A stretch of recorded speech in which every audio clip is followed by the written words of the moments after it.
N'oubliez pas de soutenir et de vous abonner à la page Eco News Insight pour recevoir toutes les nouveautés. Le mardi 30 janvier, Tiffaine Auzière, la plus jeune fille de Brigitte Macron, célébrait son 40e anniversaire. Gala a saisi cette opportunité pour revisiter les liens entre Tiffaine et son célèbre beau-père, Emmanuel Macron.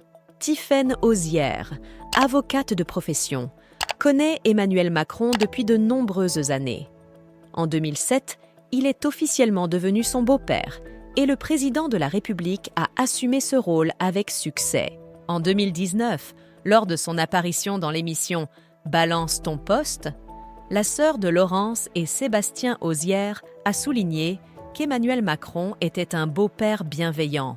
Lors de cet événement, Tiffaine Auzière a exprimé son soutien envers le couple présidentiel qui faisait face à de nombreuses critiques, notamment en raison de leurs différences d'âge. Elle a affirmé que, selon elle, c'était une histoire magnifique et elle a invité ceux qui émettent des commentaires désobligeants depuis l'extérieur à les garder pour eux, car cela n'affecte en rien sa perspective.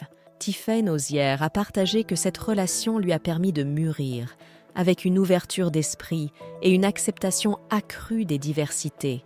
Elle a souligné le respect qu'elle a pour son beau-père, Emmanuel Macron, le décrivant comme une personnalité exceptionnelle, un homme intelligent avec qui le dialogue est toujours possible.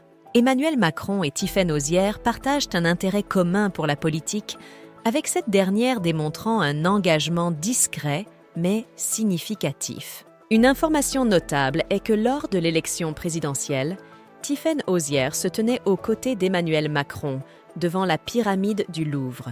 Depuis cette élection, elle a soutenu le président de manière discrète, notamment en faisant face aux défis posés par les Gilets jaunes en 2018, qui ont été une source de préoccupation pour son beau-père. La femme politique a engagé des discussions avec environ 50 membres du mouvement sur la question du pouvoir d'achat, dans le but d'apaiser les tensions et de trouver des solutions, comme l'a rapporté La Voix du Nord.